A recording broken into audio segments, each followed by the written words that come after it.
and you never know about the attendees. I think my publishers are watching. Uh-huh. Well, publishers of Jamy Ian Swiss and everyone else, we're live now.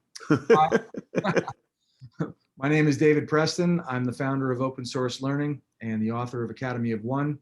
And my mission is to bring learners in much closer contact with the leaders and experts in all walks of life who have unique perspectives on learning and the information that helps us get where we want to go. Today, I'm honored to introduce Jamy Ian Swiss. Jamy and I connected in a classic example of open source learning. And it's nice to start with a happy story about social media today.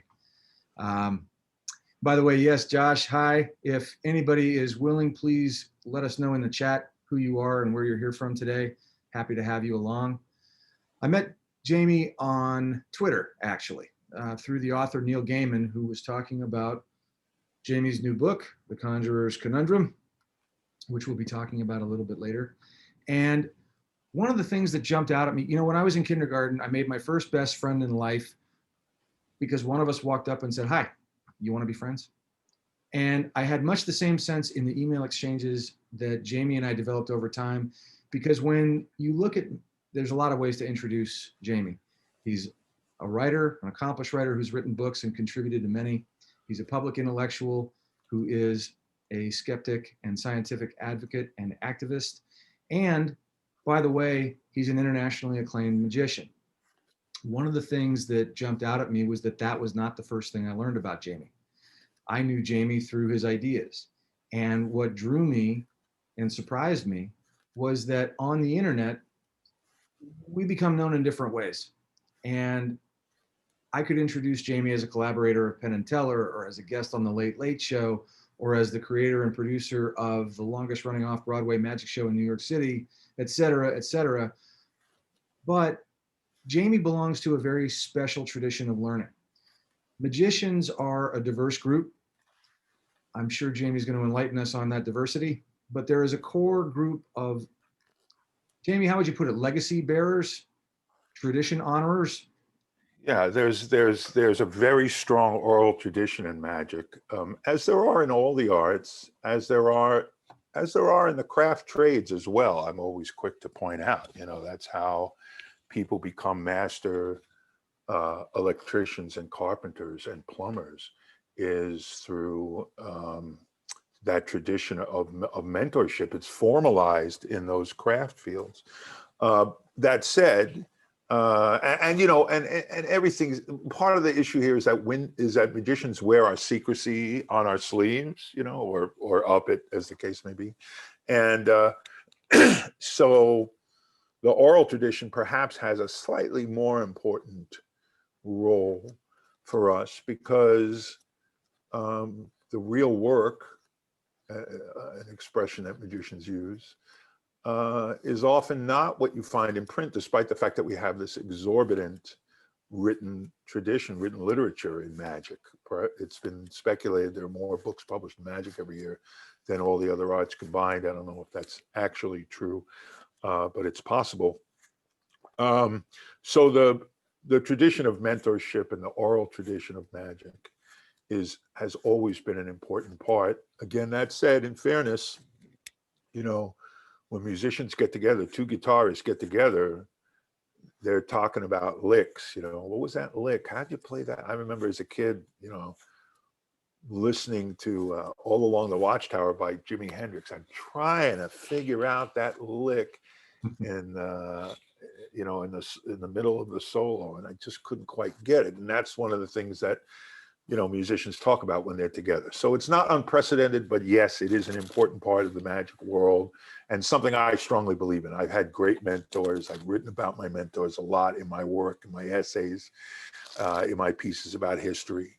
And I've tried to, throughout my life and career in magic, I've tried to carry on and demonstrate the most important lesson that you get from those mentors that some don't learn, which is to pay it forward.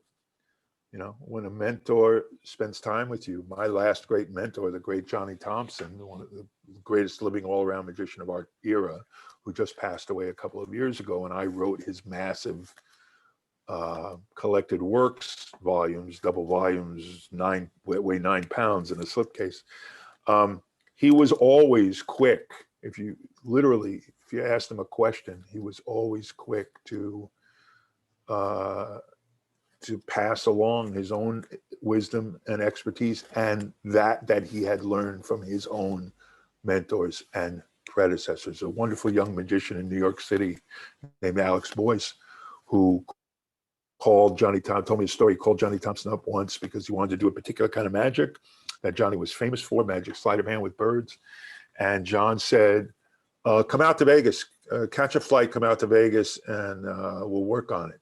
There was never a question about money or anything else. He was a sincere student, is all that mattered. And John mentored him. I try and do the same.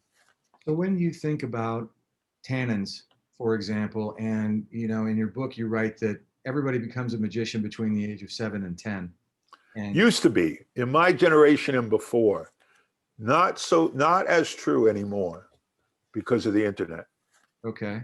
So when you think about that magic internally that happens for a 7 to 10-year-old, and you think about the hours that we can spend engrossed in something, and don't think you're fooling any of us. We hear the cards in your hand. Oh, can you hear them? I'm sorry. No, I love it. I've been listening the whole time we've been talking before we went live. But what I love about this is that as we grow older, and you also talk about this in your writing, that we have the burden of knowledge. And with that, we lose some of the surprise and the allure and the mystery. And so what I'm wondering is, what took its place? Because we also talked about passionate craft. If you have that allure when you're 7 to 10, and you told that one young girl the secret and you saw the lights go out, yeah.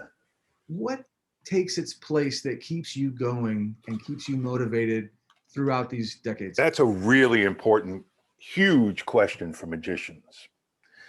And the piece you're referring to that I sent you from my first book called Real Secrets, which is Real Secrets is the title of the piece, and it's a personal memoir piece about my first magic teachers, which was my father, who was not a magician, but nevertheless introduced me to magic, and Lou Tannen, the original founder of Tannen's Magic, which is still in business today in New York, still one of the best magic stores in the country.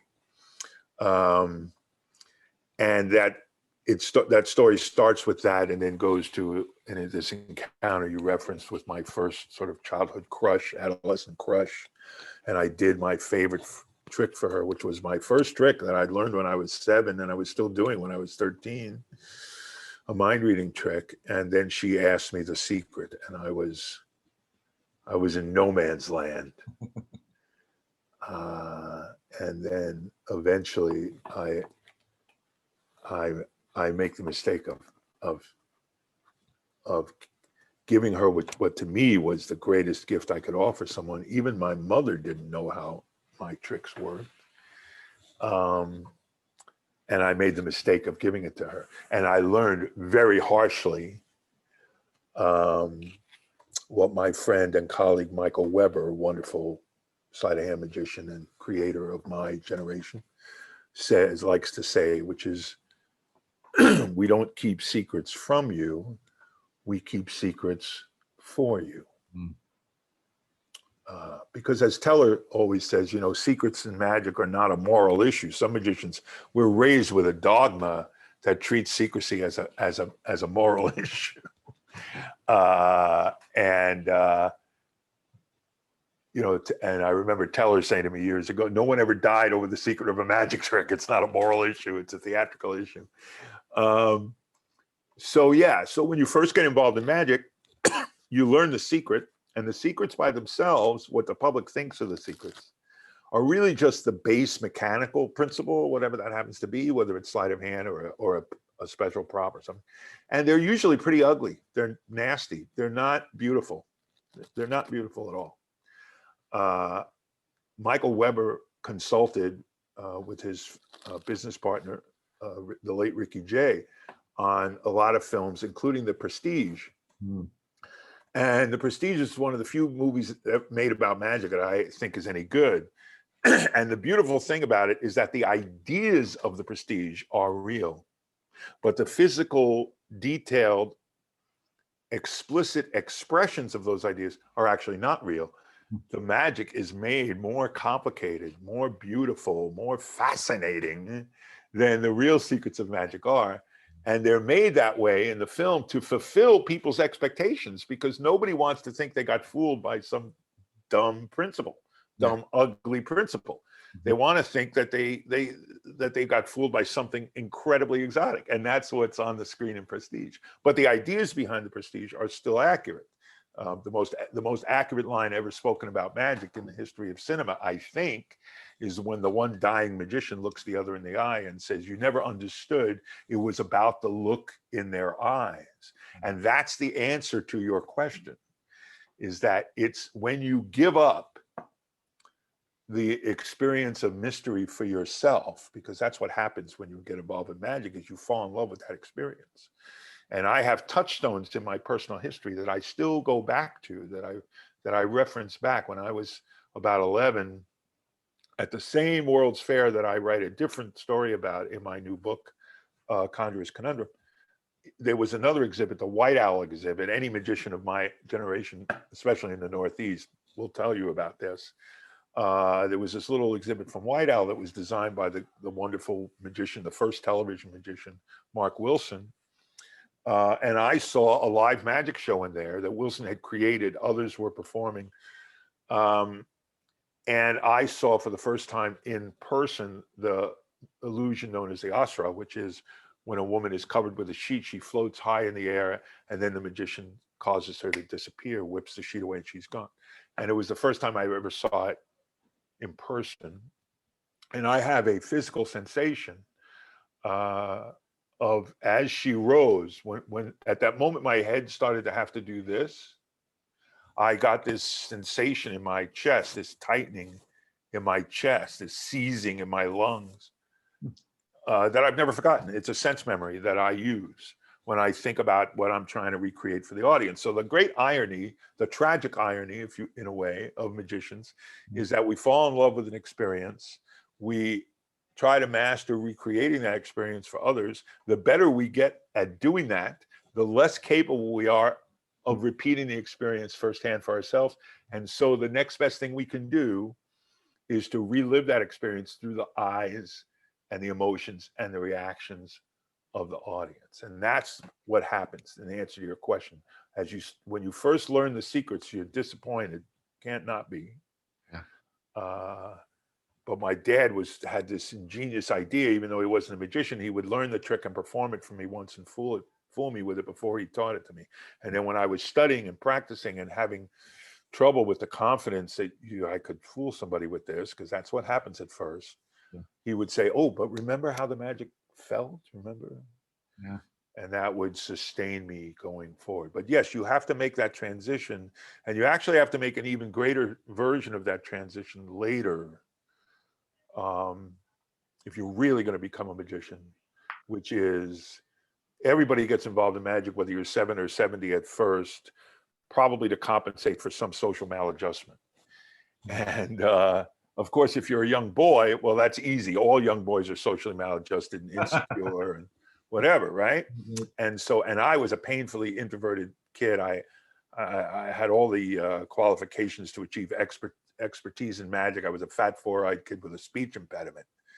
And so I used magic to communicate with other people and connect with other people at that time, which is what magic is great for when you're young. But eventually, if you're really going to become a magician, you eventually come to some point where you recognize that rather than do magic to just get for yourself what you want, what you need, which is something part of all performers are doing, is getting that feedback and that sustenance. And I always say, of course, performers are a little crazy. Who loves the average guy in the course of his lifetime? His mother loves him, right? His maybe a girlfriend loves them. I mean, it's then you got to get through your whole life like that with that handful of people. I got to go out every night and look for 1,000 people, right? Or I'm not happy. So, but you have to transition to that moment, not a moment, but to the idea, oh, the audience needs something. The audience is seeking something. And if I give them what they need and I have a little patience, I do that first, make that my priority, they will give me back what I need as well. And that's another step along the way of that thing of the difference between you and the audience. Yeah. So one of the comments in the chat from Pete Flores says, I'm making so many connections to teaching and being an educator. And as you were talking, I was thinking about, all of the contradictions, right? So honest deception. What you were just saying reminded me of the phrase selfish empathy, which I think I may have just made up, but it makes sense. Or enforced reciprocity. And, for education theory, people would recognize that as cognitive dissonance, right? So Leon Festinger in the 50s and 60s. And what you were saying about the payoff, if you get paid $20 to lie about something, you can attribute that to the money. If you get paid $1 to lie about something, you wind up believing the lie because you're meeting a need to resolve things into some order that makes sense. And what you said about the audience needing to believe that they were fooled in the prestige by something prestigious, you write about how magic only happens in the mind of the spectator. That's right. And so I'm wondering if you can talk a little bit about that and what you describe as the social contract between the magician and the people in the audience. Yeah, so my website is honestliar.com, or one of my websites. And this harkens back to, well, you've seen in my emails, my signature in the email is a quote from a world famous conjurer at the turn of the 20th century, Carl Germain, who said, the conjurer is the most honest of professionals. He first promises to deceive and then does. So if I didn't tell you first, I'd be in advertising or politics. And that idea of being an honest liar, which really was given its full flush to me by James Randi, the amazing Randi, who passed away recently and who was in many ways the founder of the American skepticism movement, scientific skepticism movement.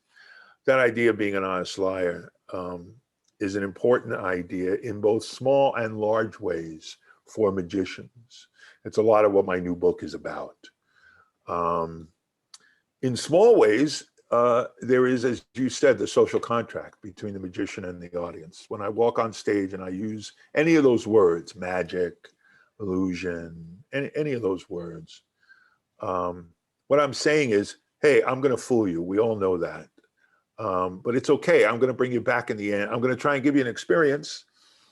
And I'm going to bring it back at the end to a place where you are not severely altered.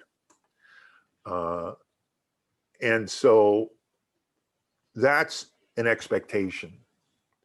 And magic at its core is a rational, a secular art form.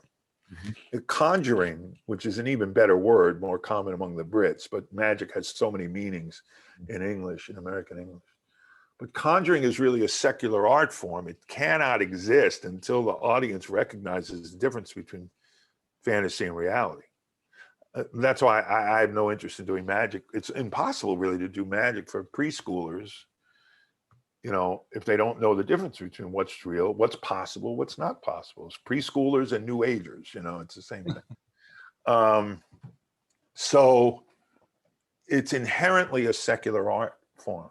It's not about, there's a lot of garbage writing about the connection between conjuring and, shamanship and so forth. But there's a very different thing going on there. There might be deception being used. It might even be used for someone, you can argue, for someone's benefit, fair enough. But it's the awareness that what's being done is impossible that makes magic interesting, compelling, engaging, memorable, because it violates people's knowledge and experience. It creates that cognitive dissonance, what my friend Whit Hayden calls a burr under the saddle of the mind. Yeah. Wonderful turn of phrase, right? And that's what's interesting about conjuring. That's what's interesting about magic. So if you violate that social contract, which in the sub-branch of magic known as mentalism, which is just a sub-branch of magic that has to do with creating illusions of mind reading or apparent psychic abilities, and it's something I do. I have a full evening mentalism show. But there are some in the mentalism community who the audience knows enough intuitively about physics to know that no matter how convincing it is that the woman's floating in the air and you're passing a hoop over it, they know it's not really possible. No phony psychic or religious, leader got up on stage and said, "The woman floats, look, it's proof of my supernatural abilities." I won't say not ever, but in modern times. But people know less about the physics, if you will, of the paranormal. And so mind reading can be a very convincing illusion that people have less intuition about the methods. And some mentalists, only some, will exploit that by either double talking about what they're doing, avoiding the use of the term illusion or deception, or even worse, go out and proclaim some kind of superpower, even though if that power isn't necessarily outright psychic phenomena like so-called psychokinesis of, bending silverware by thinking about it, but in the sense of supernormal abilities in the way of reading body language and influencing behavior. That's a big deal today. Neuro-linguistic programming. Yeah. NLP, which is merely a self-promoting, self-sustaining industry that has absolutely no substantial science to support it. And in the magic world, the people who believe in NLP are the mentalists, which is really wacky.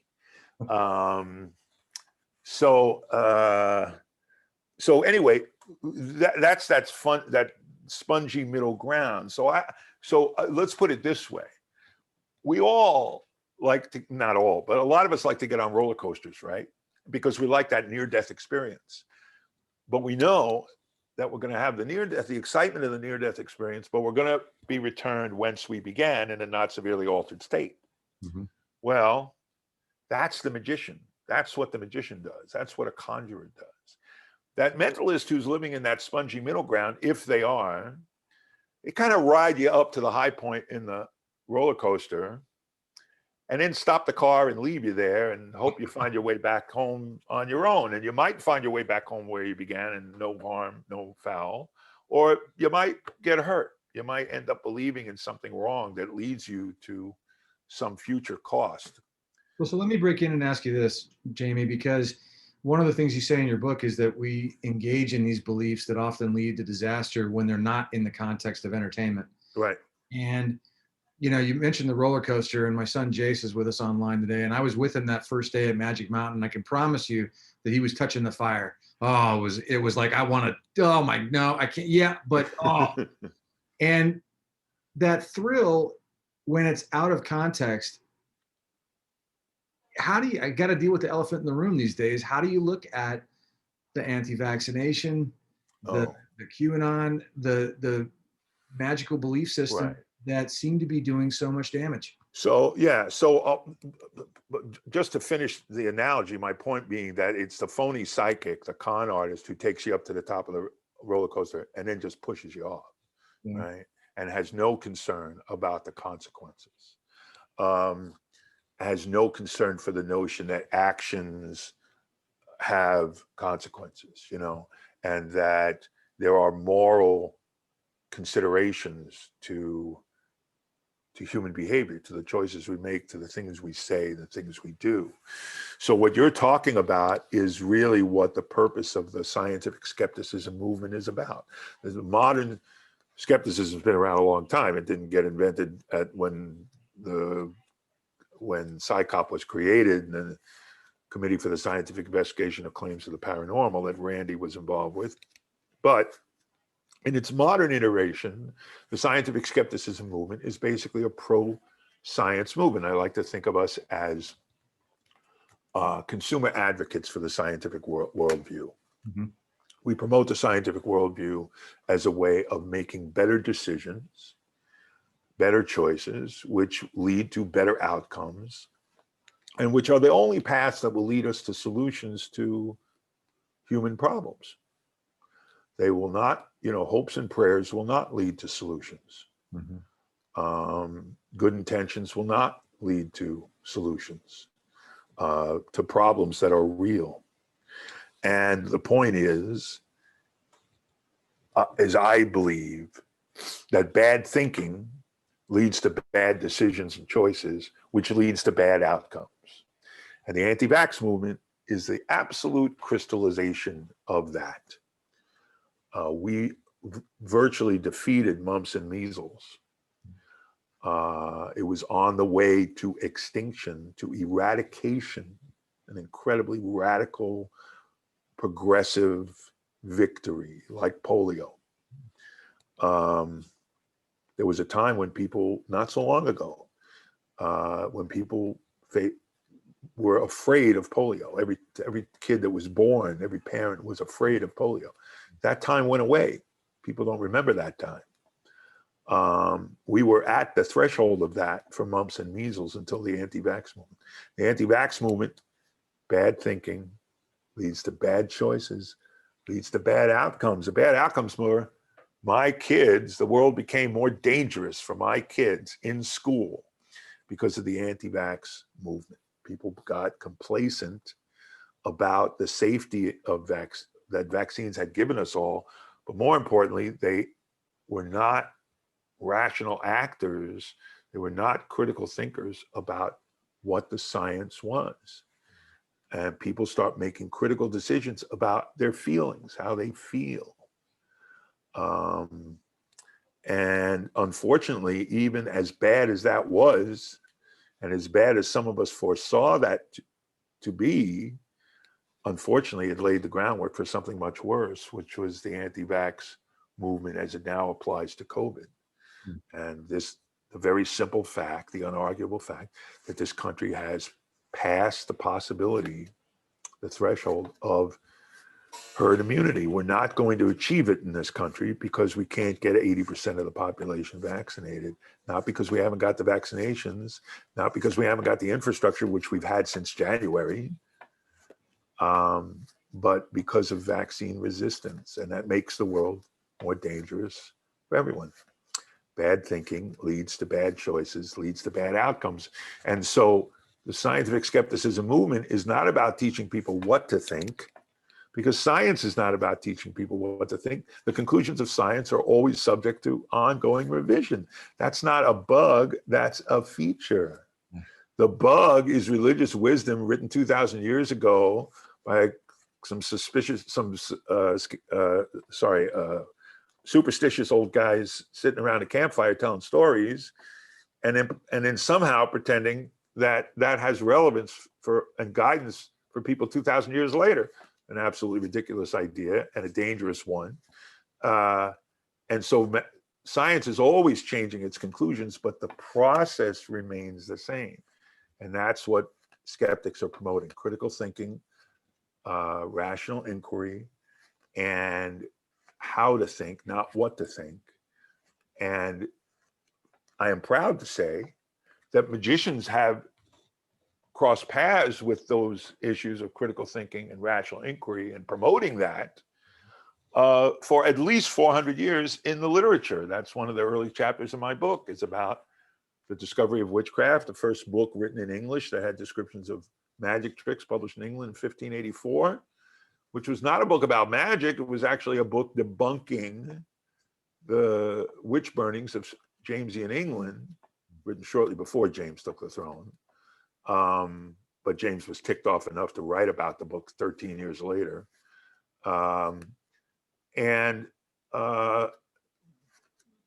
There's a chapter about magic, which the author was no doubt interested in, but he was helped also by an amateur magician, to show if smart people, rational people, can be fooled by these kinds of illusions, deliberate illusions, then they can be fooled by the claims and attacks of witchery. And he was questioning, some people say, well, Discovery of Witchcraft was not a skeptical book because he did not deny even the existence of the possibility of witchcraft. He was a man of his time, but he was a very progressive man of his time. And the reason I consider it a great book of skepticism is because he was questioning the evidence. And that's what skeptics are focused on: testable claims and the nature of evidence.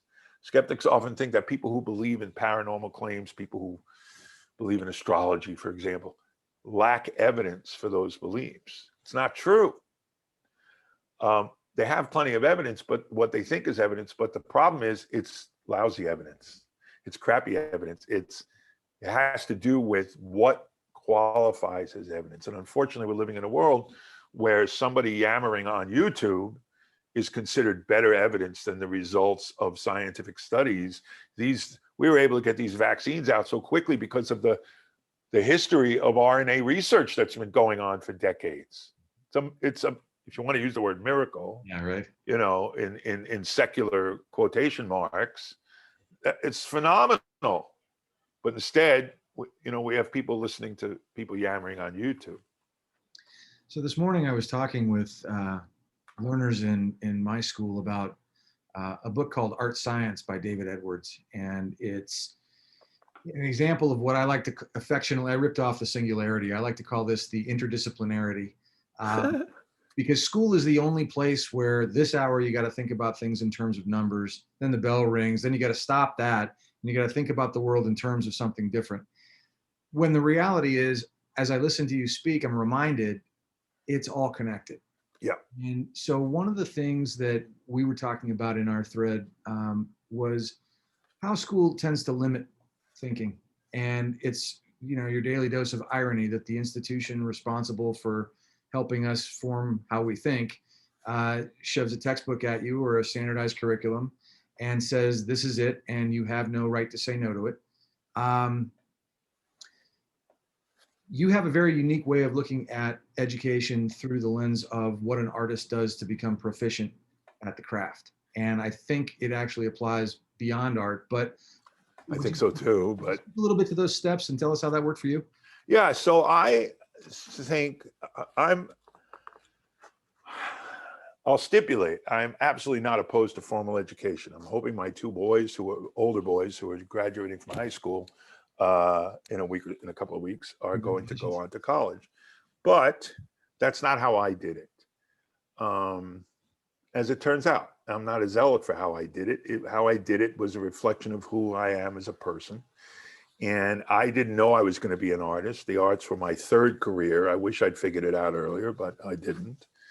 I never did, unlike my friends who were doing magic shows, birthday parties, you know, when they were in high school and college. I was a musician in those years. And I didn't want to perform for kids, magic for kids, even when I was one. So I never did a paid magic show till I was 29. But I was a young student and I entered college at 17.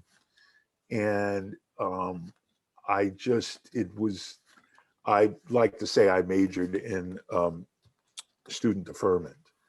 I got a lucky number in the draft and in the draft lottery. And for about a year and a half until they caught up with me, I managed to stay out of school, stay out of the Army by being in school. But I really wasn't cut out for it because I was very much a natural autodidact. I was an obsessive reader. And I was deeply interested in a number of different subjects. And by the time I was, 19, I turned 19, I had my own apartment, I had a full-time job that really was a career, actually, my first career that I was in for almost a decade and became nationally known in. I had a girlfriend, steady girlfriend. I was living the life. I was young and foolish as any 19-year-old, but I was living the life of an adult. I was living the responsible life of an adult. And the only time I got treated like a kid was when I walked into the walls of Brooklyn College. And I couldn't stand it. I just couldn't stand it.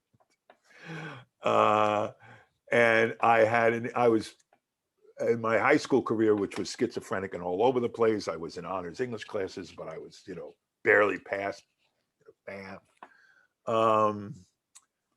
It all depended if I liked the teacher, actually. It had nothing to do with the subject matter. It all depended if I respected the teacher. So I was all over the place in high school.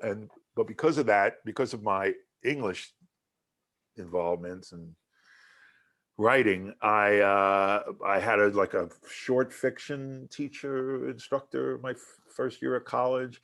And after a very short time, she said, "You've read all of this stuff. Well, how did you read all this?" Well, I went to this progressive elementary school. I was an advanced English student, whatever.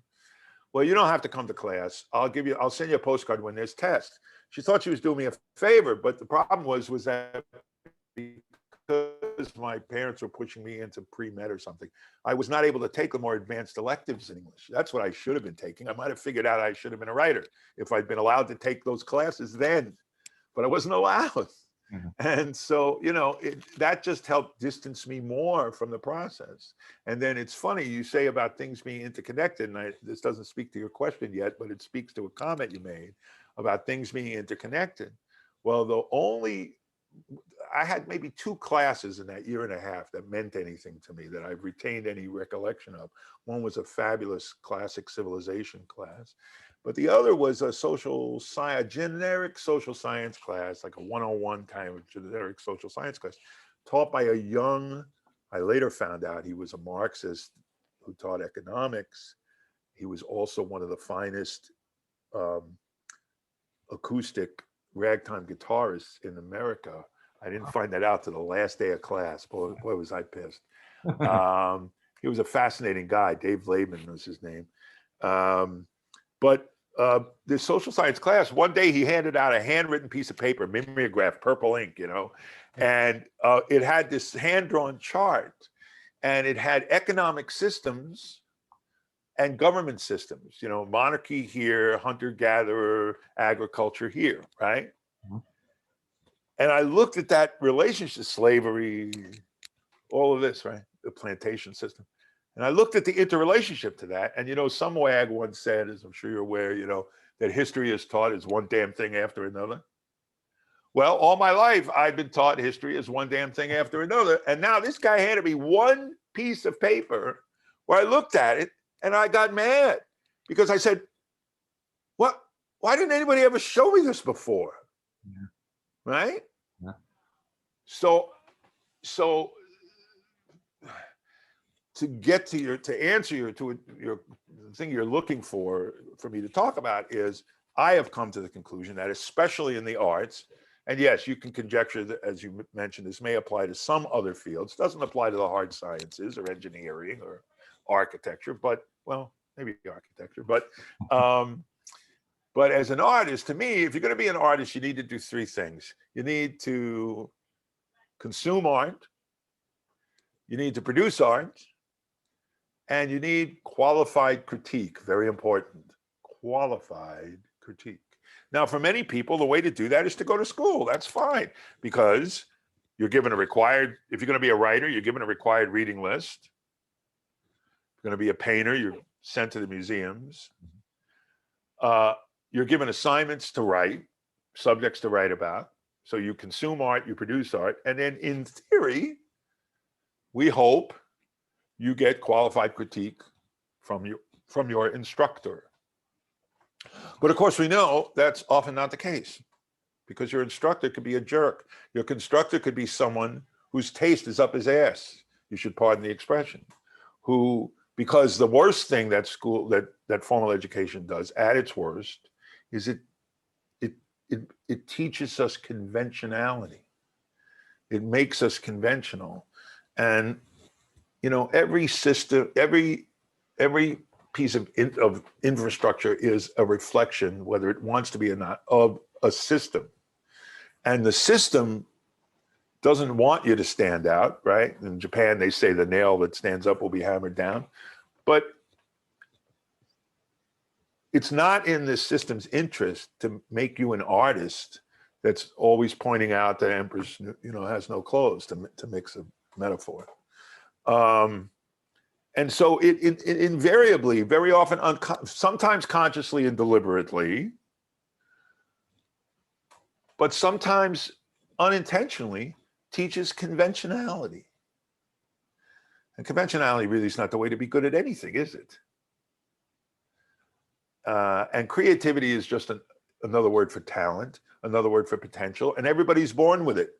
It's just that it's beaten out of most of us. Most of us are trained out of it.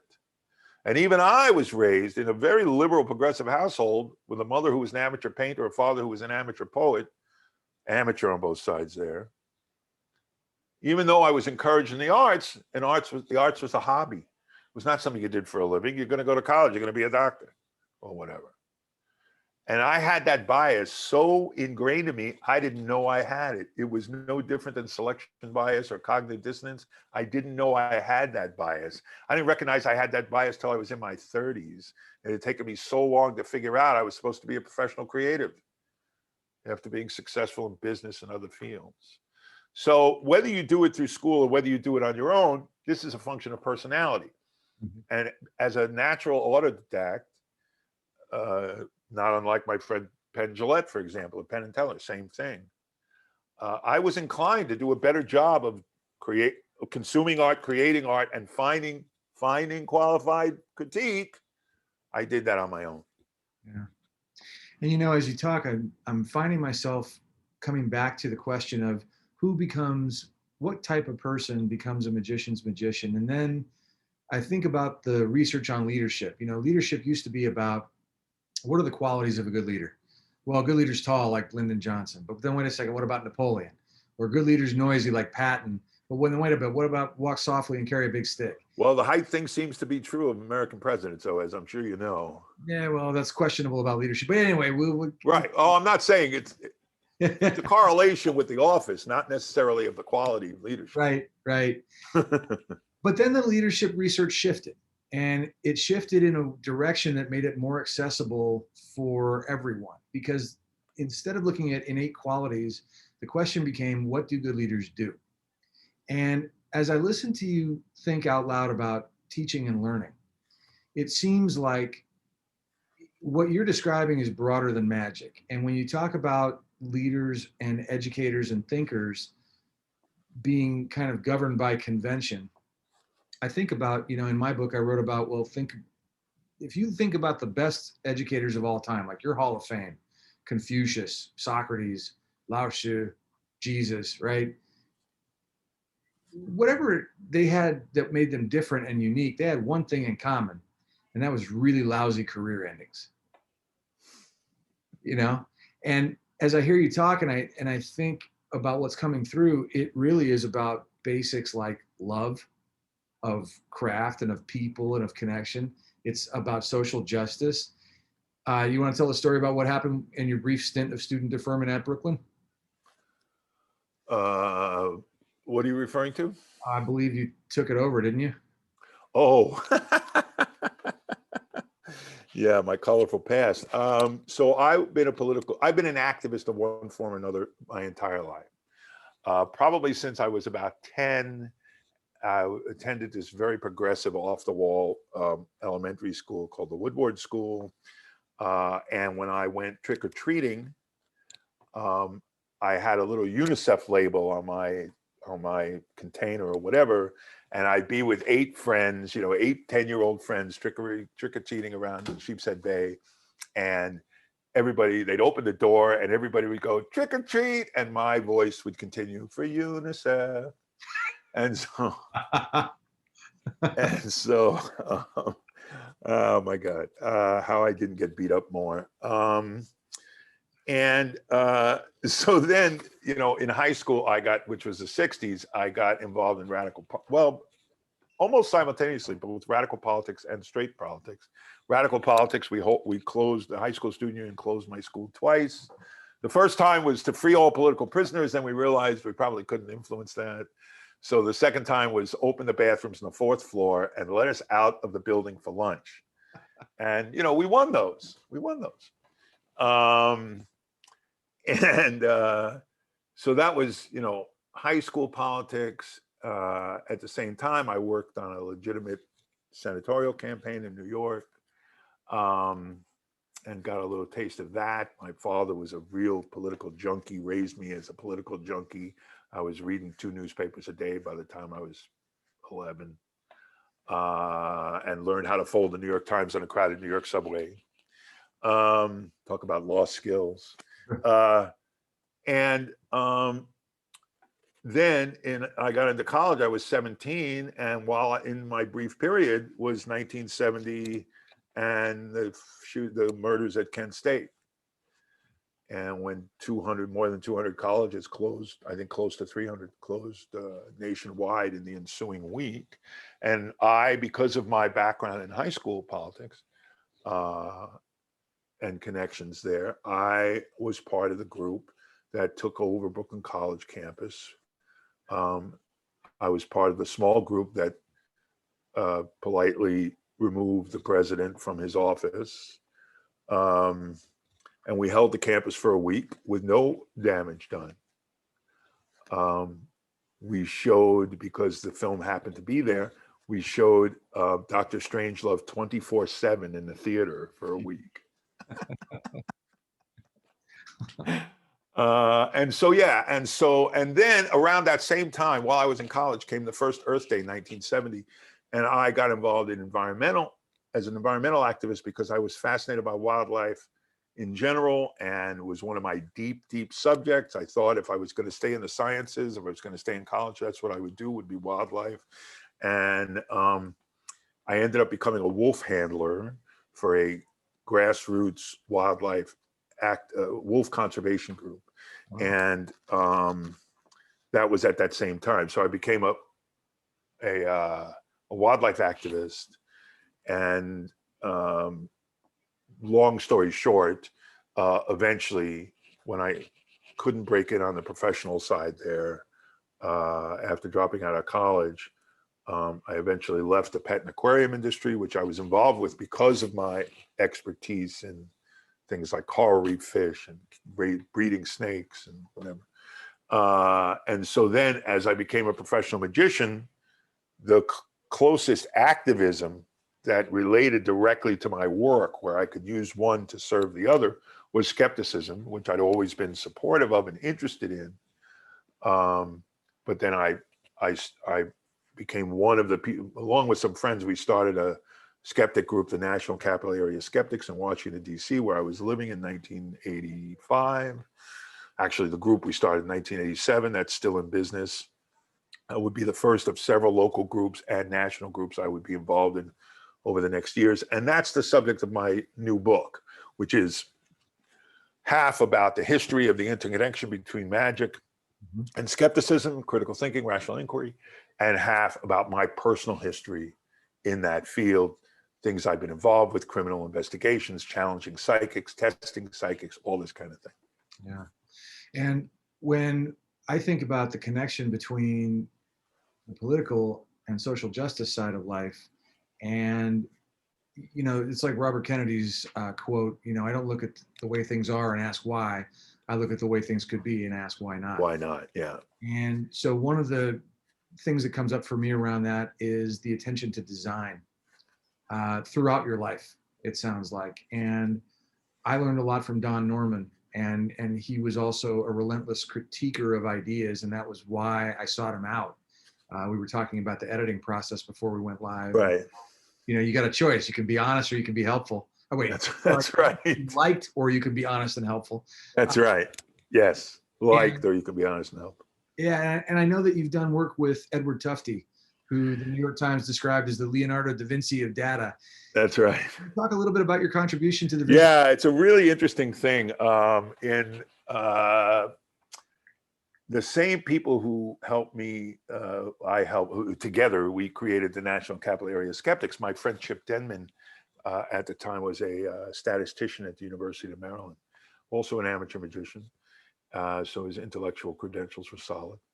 And he was a statistician, but also very much a data visualization, what's now we think about data visualization, a design guy. In short, he was a design and statistics guy.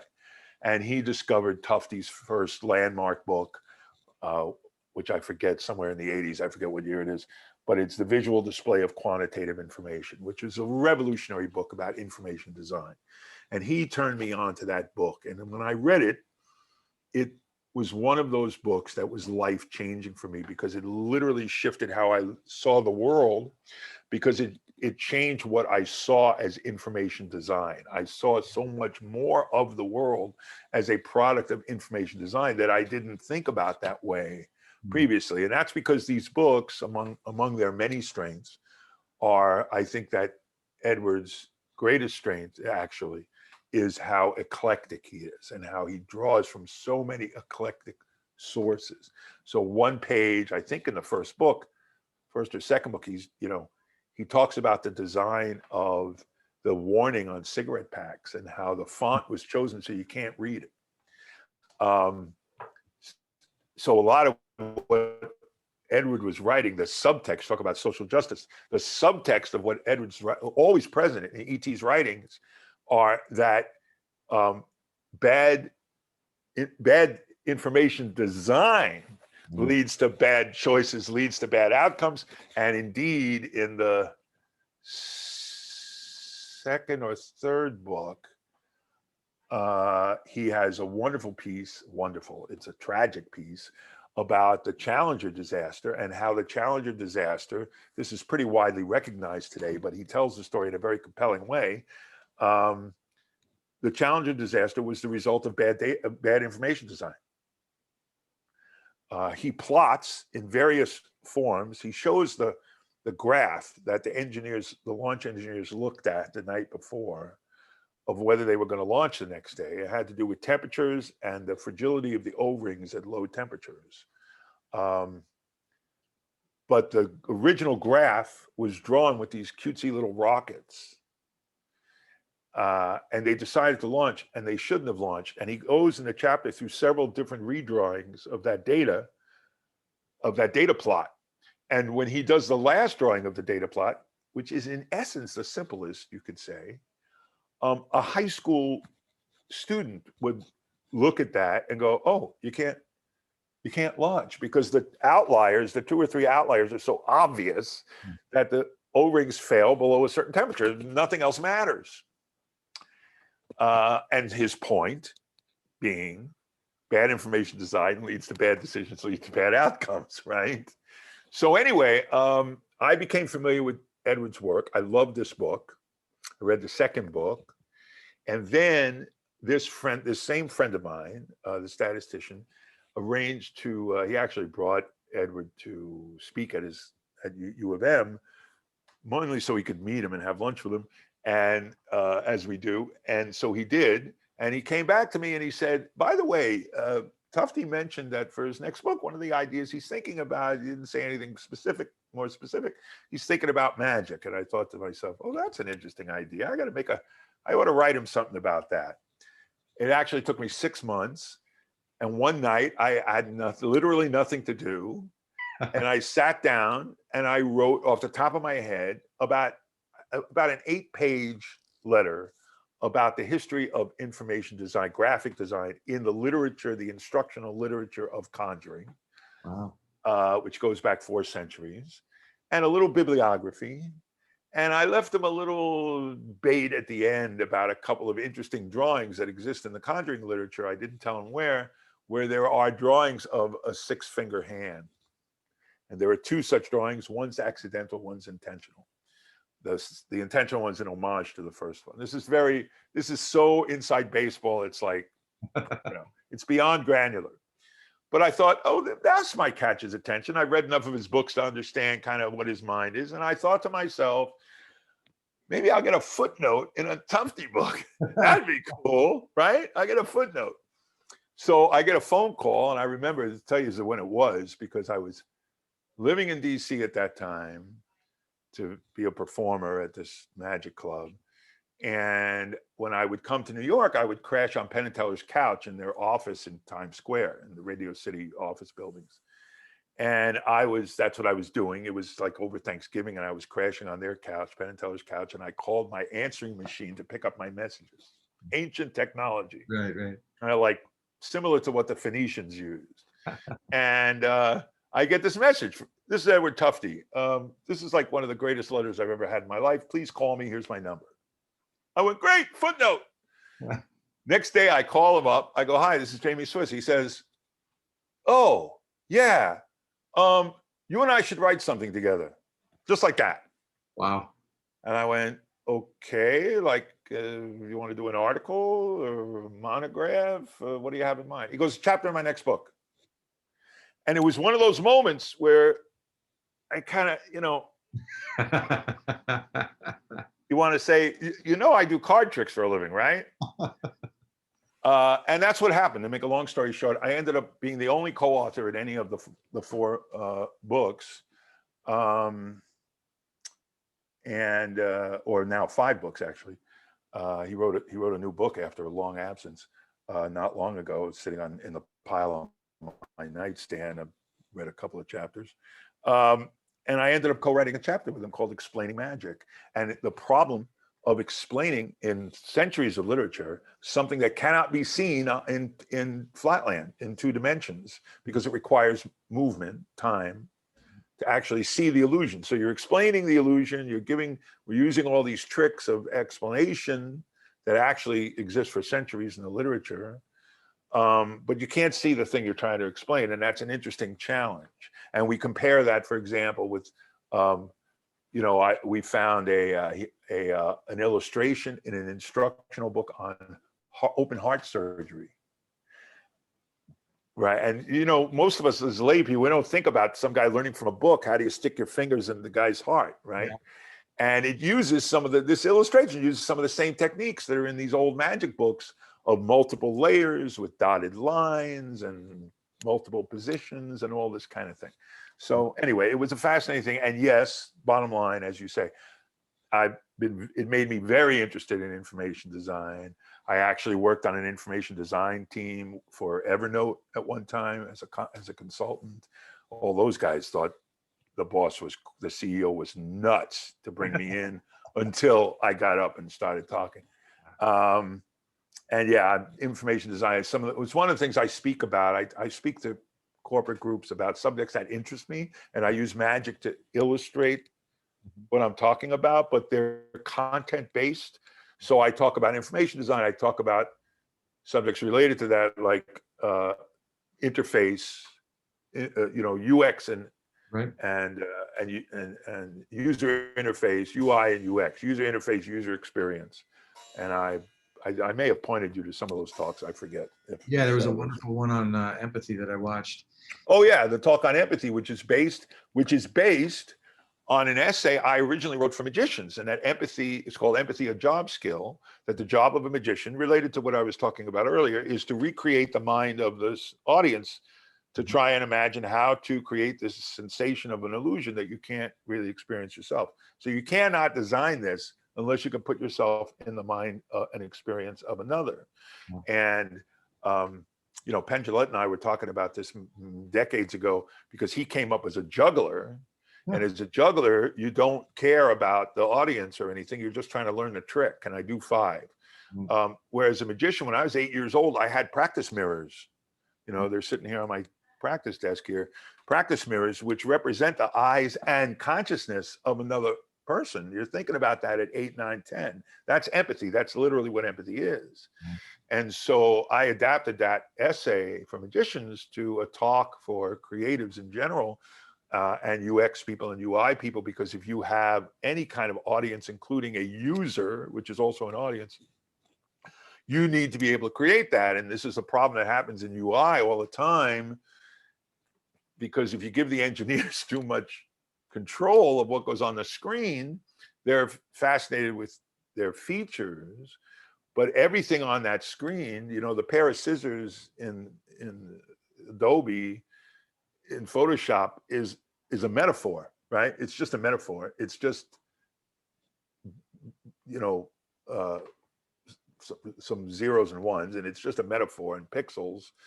And so it's an illusion is what it is. And the more convincing the illusion, the more seamless the user experience is, the better the experience the user has. But just like a magic trick, if there's something that screws up that reminds them there's a method, you suddenly see the string or the trap door or the ugliness behind the UI, then now the illusion's busted. Yeah. Oh, that's right. They're not scissors. It's Yeah. not a paintbrush, right? Yep. So anyway, which is why UX people should have more power than the marketing people, but they Okay. don't. Yeah, and there's a case to be made that good software is empathy in practice. As we're getting to the top of the hour, I'm wondering, so you've got two sons, and congratulations on graduation. We're Right. all And my little one is, he's back in school. He's 11 and he's right. back in physical school as of a few weeks ago. And boy, he's a much happier camper to have friends. My Yeah, poor teens, they're twins and they went through their senior high school year at home. I mean, they're going to have a real graduation and a prom. They just got fitted oh, nice. their prom suits. But yeah, what a miserable way to spend your senior year. So as you think about all of this, the zeitgeist that we're all living through these last, well, really 5 years, I don't know, maybe more. Yep, yep. Um, When as David Rennick wrote about a year in, where every day the news is an assault. yeah, yeah. So given that, and given what people are seeking in an experience that they associate with magic, and given how much disbelief they're willing to suspend in their daily lives, usually at their own peril, what advice do you have? What counsel would you give if you were teaching the master class on how critical thinking and skepticism and just opening your eyes a little bit to the good stuff can save your life, to help people who are dealing with all of this madness get to the next step toward where they want to go? Yeah, well, people always ask me as a skeptic, I think I mentioned this in the book, are you optimistic?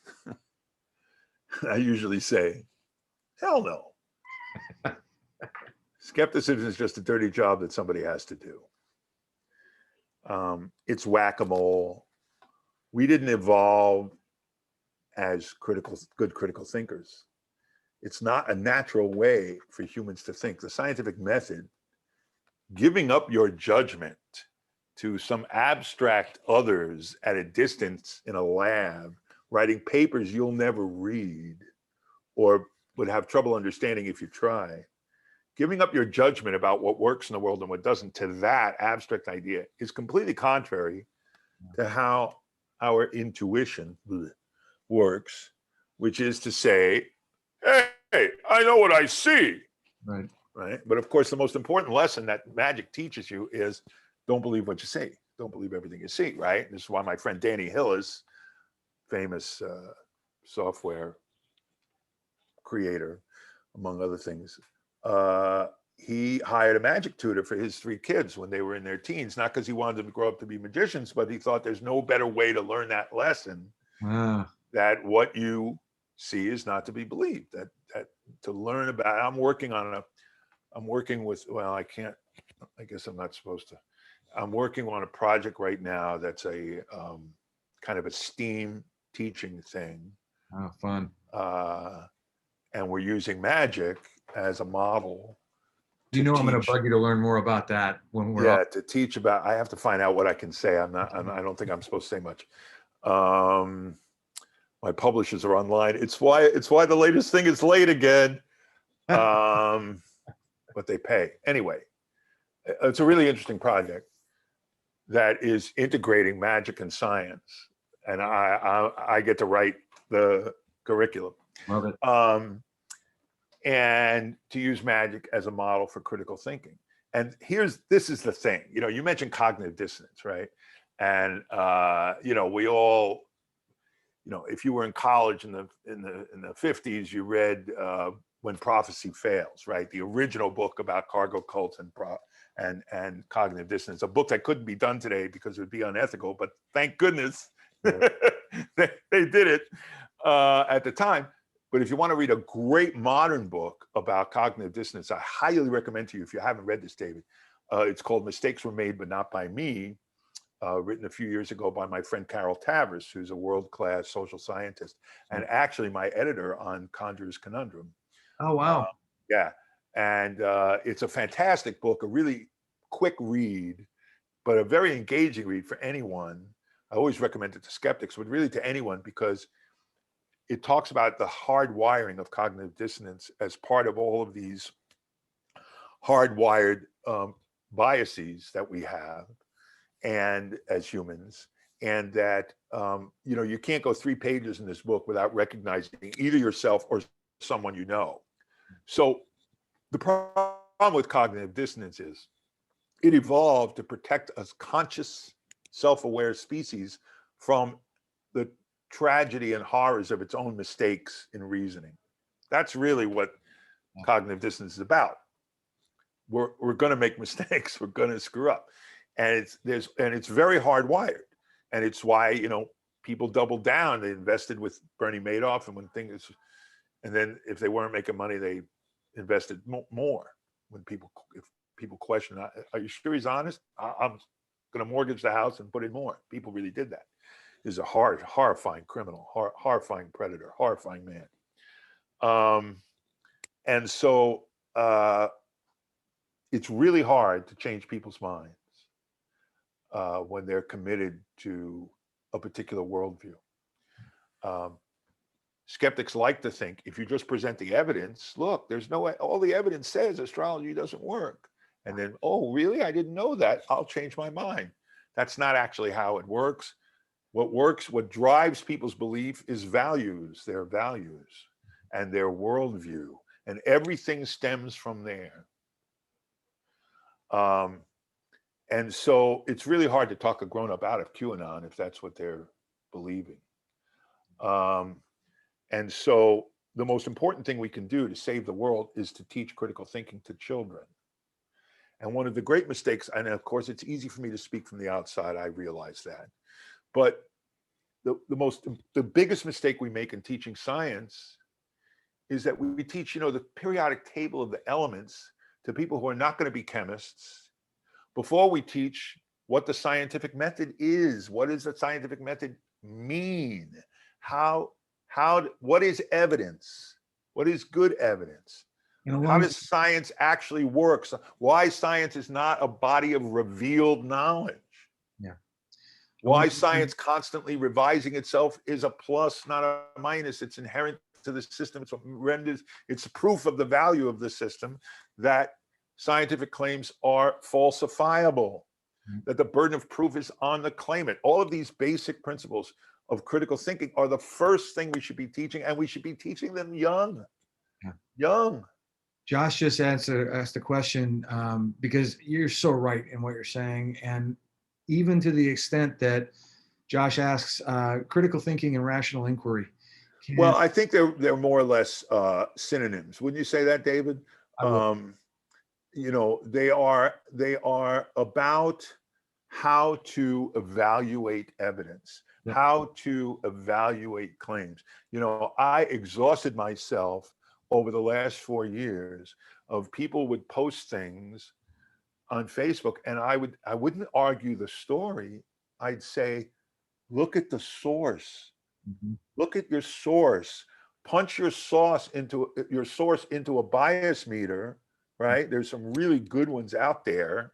It takes 30 seconds, and you immediately know if you're looking at a source that's reliable or not. Of course, now we're living in the era of the big lie, where all of that is turned upside down, and the best sources, people are taught that the best sources are the worst, and then they live in this bubble that keeps echoing that back to them. So they're completely isolated, which is why we have to, again, teach kids how to think.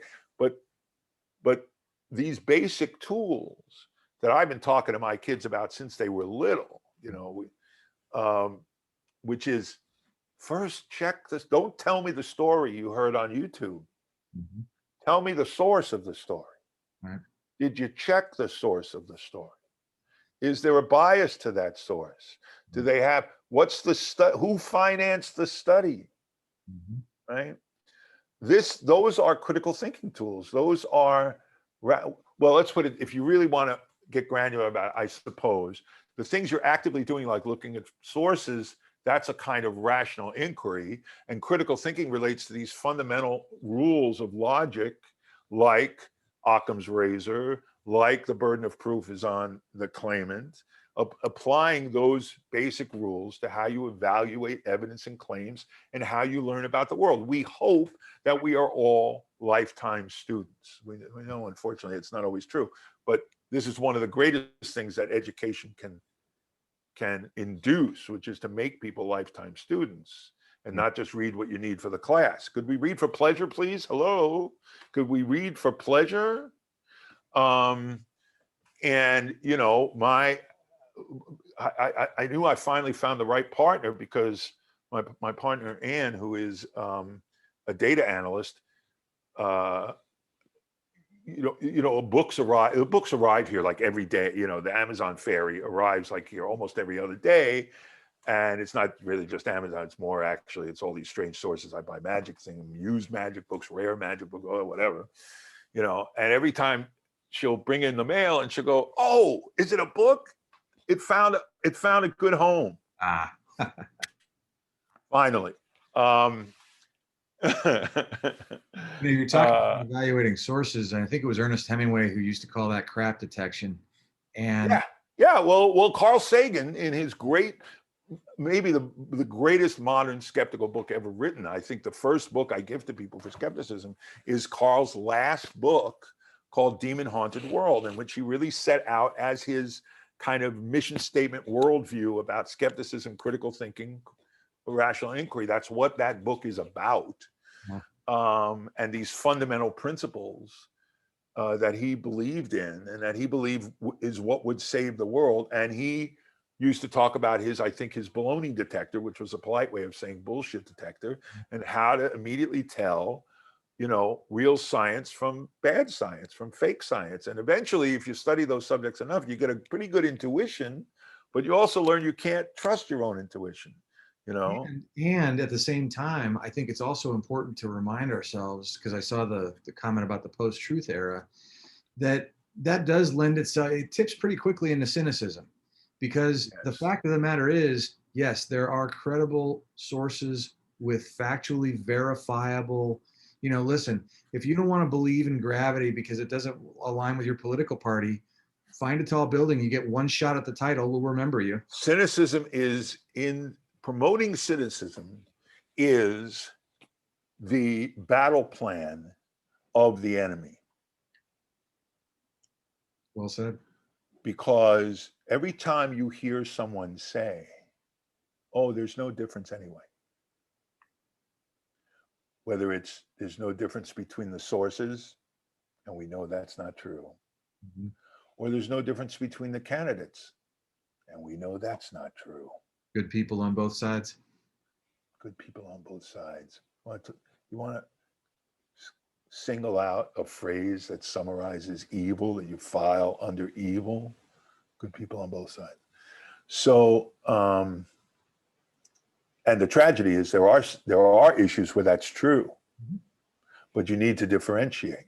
In an age of information, what's required is skills of selection. Teach how to measure a source, you know? And cynicism is our enemy, and cynicism has led us to much of what the current problem is.